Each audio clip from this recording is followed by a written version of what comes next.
All right, here we go. Animation. How are you doing today? Good, man. Thank you for having me. Yeah, thank you for coming by to the Lens of Yashu and just going to speaking your piece Yes, so far. sir. Of course, yes, sir. Great body of work, by the way, with Change being almost at 100,000, almost over 100,000 on Spotify too. Thank you, man. I've been working hard. Appreciate it. So I just want to start off with the beginning in a way too, because I think most people need to find out. So growing up, what was your musical history and background like, and what inspired you to become a rapper and musician? Oh man, I fell in love with rap music as soon as I found it at a really young age. I was on hip hop when I was 6 years old, and I wasn't I was just listening to it. I was attentively listening to it and I was analyzing it, and so I kind of say I've been studying hip hop since I was a youngin', and even before that I was into rock music and stuff like that because of my dad.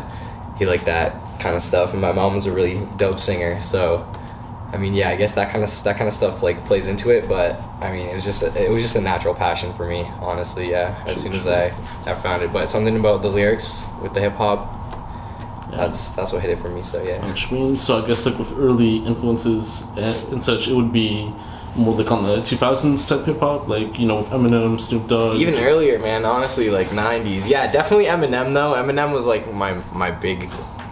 He's the legend, and he's the greatest to me. But and he was the first favorite artist I had, I guess. But I was listening to lots of Wu-Tang and Mobb Deep and stuff like that early on too. So true. Yeah. And so genres, you said with hip hop and rock music too. Usually with those genres, maybe in the future, to build up on your career, do you have any artists that you would like to work with someday too? Yeah, there's lots of artists I would like to work with, but mainly probably the guys that are doing the alternative kind of rap right now, or the alternative kind of hip hop, Tyler the Creator's, Igor, Flower Boy style music, and Brockhampton. I really like all that kind of stuff, and I would love to work with them because they're just doing something totally different from everybody else. So it would be cool to explore, I guess, that genre. I almost feel that's a new genre that's becoming its own. So yeah, I like that kind of stuff. I just like anything that's unique, really, because that's where it's at. I know what you mean. Just going forward with Brockhampton right now, I think right now it's kind of I don't know if they're still disbanded altogether, because I think with everything going on with Amir's situation to some recent allegations and all that type of stuff too. I don't know in the situation if you're still down with the collaborations, just either with Kevin or with anyone else too, or do you feel that the music just speaks more than what's going on right now? Yeah, to me it's all about the music. Personally, I'd be willing to work with anybody in that group or that has been in that group. So yeah, I don't know. It's not that I don't pay attention to politics, but the thing with all that kind of stuff is you never really have a clear story until you're there and right? So as of now, I'd be down to work with anybody from there. I think they're all talented musically, so. True. And I think just even with the projects too, because they've had the Saturation series and Residence, and also with Ginger, out of all those projects, what would be your favorite one by any chance? Probably Saturation. Probably just the first one, man. Maybe Saturation too. Yeah. But all three of those are dope. I'm not gonna lie, I kind of prefer Saturation 1 just because of the creativity and everything else that they've had, and then Residence would also be my next favorite too. I think I really like that project as well, for sure. I honestly like all their whole body of music is dope, but Saturation is my favorite. Yeah, I know what you mean. In I think 2019, 2 years ago too, you dropped your debut project, Balance, which follows more of the whole lyrical rapping and such, just as well as the nonchalant energy on that project. Tell me about the creative process for that project and what inspired you to make it in a way. So that was my first serious project, but I actually dropped a mixtape the year before that, and it was a similar style and whatnot, but the mixes on it were really poor and stuff. So Balance is the first project that I can say I'm proud of, and I would be wanting to promote to people and stuff.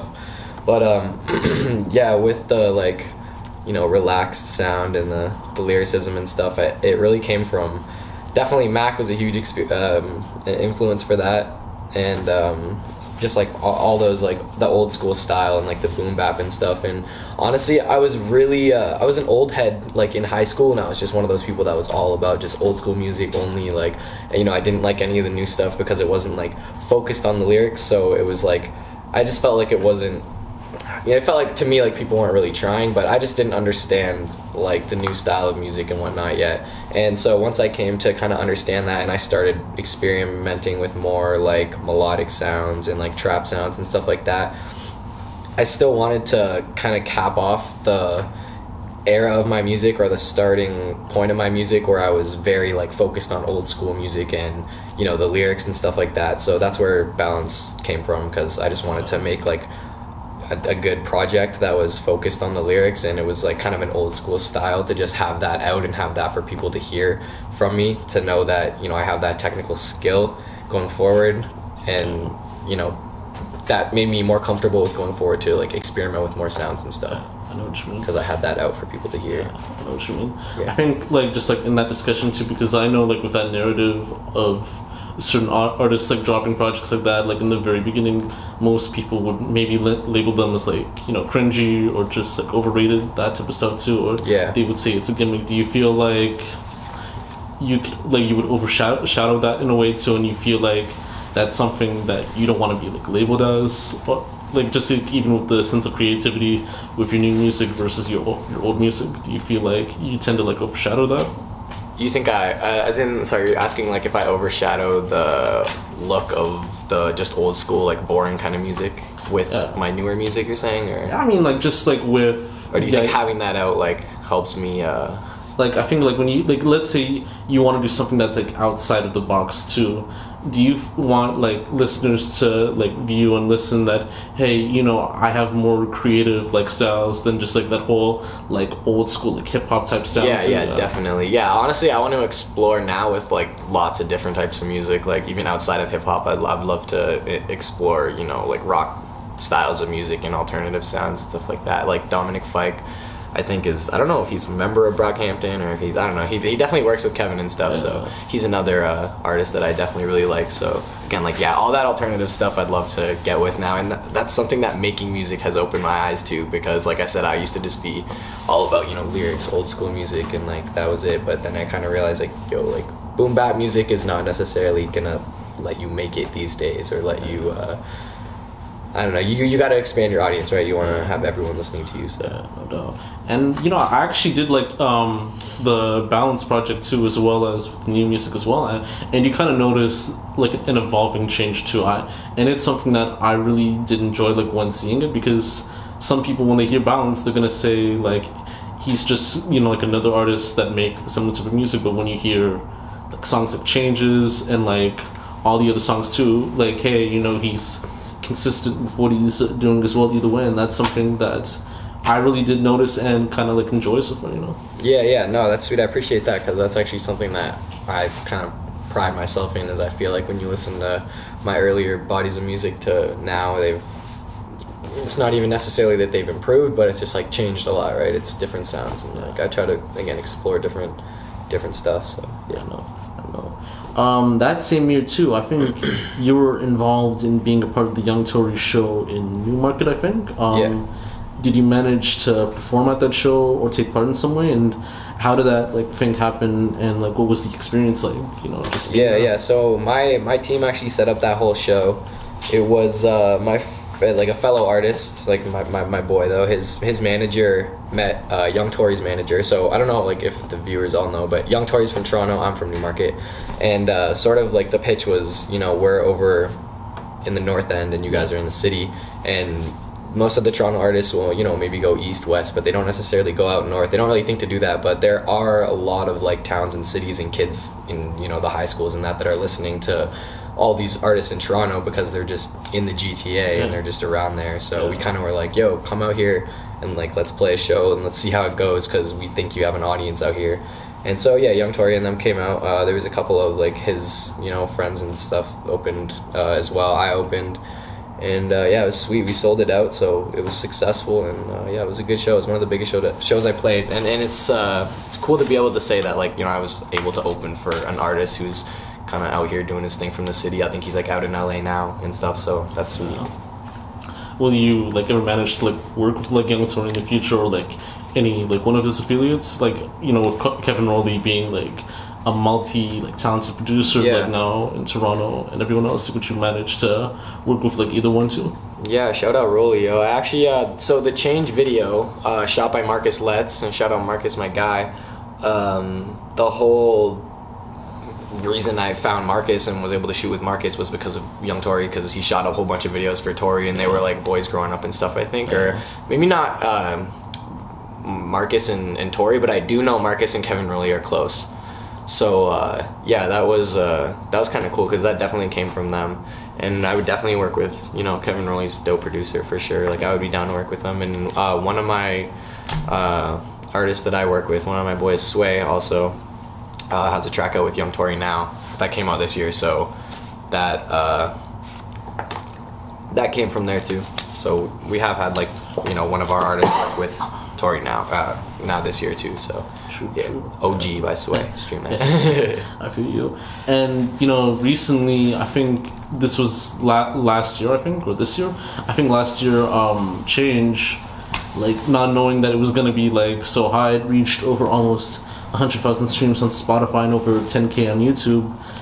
Tell me more about that song, like, and how it changed like everything for you in a way as well. Like, what was the creative process and the impact entirely from that song? Yeah, honestly, creatively is where most of the change came from with that song. It's kind of funny that it's called Change too, but yeah, it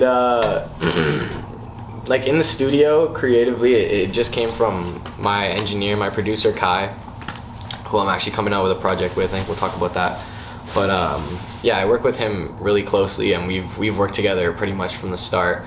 And he engineers and mixes all my music and stuff. And he really pushes me to like explore stuff with my sound and with my vocals and whatnot. So we were recording that track, and he was just kind of like, "Yo, yell it! Like, I'm just gonna crank the auto tune and just, you know, scream it, like, do your thing." And we just I just went for it, and it sounded super cool. And it was a sound that I never really touched before at all. And ever since that point, I felt like a lot more confident with recording my music. And, you know, when I hop in the booth, I just feel like I don't think as much about what I need to do with my voice. It's just like more natural to me now. So that's why it was like a big song for me in terms of creating the song. But in terms of the numbers it did and whatnot, that was because I chose to like push it, you know, as hard as I could and put a lot of promotion behind it, in that because it was something meaningful to me, and I felt like, you know, it had potential to do well. So I was 100K and 10K were my actual goals, and I was able to reach them. So I was happy about that. That was sweet. Yeah. Like, when I found out about that song too, and like you being on it, like, I never actually expected it in a way too. It was found in like a top 5 playlist, which was under like a certain like major like label, like in, you know, Canada, like yeah, that was actually thanks to one of my boys, not related to music, but that was just a connection I was able to land. And thankfully the person I pitched it to at the label liked the song enough to put it in the playlist, so that was something that definitely helped it. And it's still pulling like couple hundred streams a day, which is, it's nothing crazy, but it's good to see, you know, people are still listening to it, and there's no promotion on it now, so people are just, you know, are still rotating it, which is sweet. That's something that's cool to see. No doubt. Have any like labels like reached out to you like out of that song, or? No, I haven't had any labels reach out to me yet. Oh, true. Just chilling. I've talked to some labels, and I've talked to, you know, some managers and team members of certain places, but I haven't been offered any contracts or anything like that, put it that way. True. Yeah. And I know that we talked about this more about your creative change, since it's more like trap infused and more like melodic instead of the whole like lyrical rap. What made you decide on wanting to do that whole like creative change, and do you felt like it appealed more to like new fan bases or to current fan bases and such? Yeah, well, like, again, as I was making music and grew as an artist and as a person, and just listened to, you know, more and more music, and expanded my, you know, just expanded what I'm listening to, I guess, it opened my eyes to the fact that a lot of people are listening to a lot of different things, one.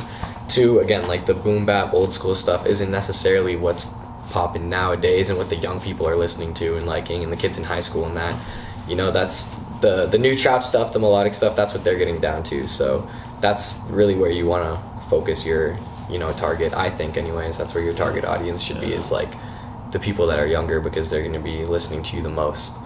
But yeah, I also, you know, I definitely have gained more of a love for trap music and new styles of music and stuff, definitely, for sure. But the lyrics are still important to me, and they always will be, no matter what kind of music I'm making. No doubt, no doubt.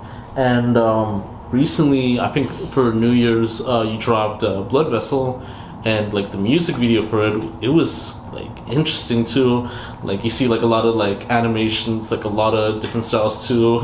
I think this one scene where you were at a restaurant where I think the waitress or like the manager like kicked you out, like in a way too, either like for the mouse or something like that too. Yeah. Tell me more about that, like tracking away to the music video. Yeah. So the opening scene, I'm getting fired, and then I link up with my producer, again, my engineer Kai. Shout out Kai. And yeah, this track is actually the single off the project that we're going to be releasing later this year. So the whole storyline of the video comes from Kai as well, like my engineer, my producer, because I don't know, he's just he's creative, and yeah, he just honestly laid the whole idea out for me, and I was like, yeah, that sounds dope, let's do it. So yeah, I don't know, the video's interesting. The shots came out super clean, super dope. I liked it a lot. I was definitely happy when I got the video back. I was excited to drop it. So yeah, that's out now. That's new. Blood Vessel, stream that too. But yeah, it's sweet. I like it a lot for sure. No doubt. And tell me more about the project this year too. What can we expect from it? And do you have like a set date or like time on when you want to like, you know, like release it? When you want to like release it in a way, actually? Yeah, I think we're planning to have it out by the summertime. So yeah, I don't have a specific date yet, or I can't say a specific date yet, but I think it should be out by the summertime, so people can turn up to it and, you know, have fun, and hopefully you know, the world gets a little bit better, and all the stuff we're dealing with, you know, sorts itself out, it figures itself out a little bit, and we can maybe get out and play some shows or whatever. But it's definitely it's loud music. You want it turned up all the way, put it that way. No doubt. Yeah. And I think, I mean, you being from Newmarket, and then also with everything going on in Toronto, so how do you feel about the Toronto like music scene, or like the GTA music scene like at the moment? Do you feel that there should be some changes on the direction of where it should be at, or you think it's fine just the way it is? I feel like it should move in a lot more of a positive direction. I think it's good that there's a really strong music presence, and there's a lot of artists out here doing their thing, and there's a lot of creatives, you know, like you doing your thing, and that kind of stuff is great. But I think there's a lot of talk about violence and a little too much about negativity, and I feel like in other places it seems like they try to push each other, and like, you know, they try to support their local artists, and artists from the same place support other artists from the same place. But in Toronto it seems more competitive, and it seems maybe a little too competitive at times, you know, to the point that if artists were maybe working in more harmony, then it might be a more positive music scene as well. No doubt. I think even with the whole like DJ Akademiks thing, just taking an interest in like interviewing and speaking with these Toronto acts too, it kind of like shifted a weird wave in the city too, because I think everyone, they felt that like DJ Akademiks was the cosign to everything that they can for Toronto music too.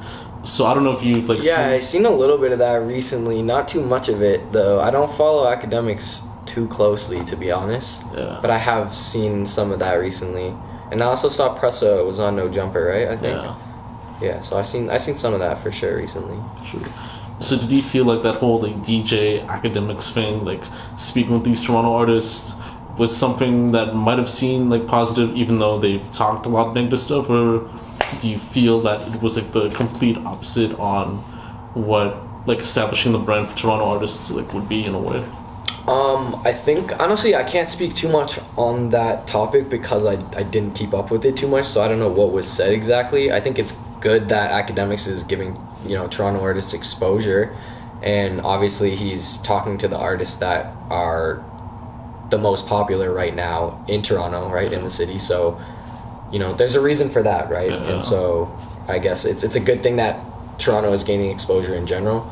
But I don't know. Again, I don't know what was said, but I would want us to be gaining the right kind of exposure, right? Because with what being said is, the fact that there's a lot of violence and negativity in the city, that's not to say that there's not a lot of positivity too, right? And creatives working together and doing things together. It's just maybe what, is, I don't know. That's it. No doubt. Just to end off the interview right here, aside from like your music and everything else too, do you have like any other plans for this year? Like, let's say if you want to do like maybe like a mini tour like once COVID's like over, or if you're planning on doing like other stuff too. Do you have any of that like in the works? And do you have like any final words you would like to say for like any creative or any person out there pursuing their dreams? Yeah, in terms of what's in the works, hopefully we can get out to events again soon, but who knows right now. And words for creatives, words for anybody, local, anywhere really. I don't know, man, there's enough negativity out there in the world. There's too much of it, so adding to it more is it's a waste of your time, man. The bad guys are already winning, so just try to put some love out there in the world, spread some positivity. It's harder to do than the negative shit, but in the end it's better, and I hope it prospers. True. And like, do you have like any other like highlights that you want to like share as well, or anything that you want to... Man, I don't know. Tell your friends to go check my stuff out, bro, because I work harder than your favorite artist, I promise you that. And tell your favorite artist I'm coming for his spot, man. Rear View Mirror Shake, yo. EP coming this year, soon. So. All right. And Animation, thank you for everything and just taking your time as well. And good luck on your career and everything that will be happening for you so far. Thank you, man. You too. Yeah. Hopefully, like everything, like with the pandemic and like with the music so far, like it could all create like new opportunities for you and just like new waves that you might not see before. And yeah, exactly, for sure. Likewise. Appreciate it. Until next time. Peace.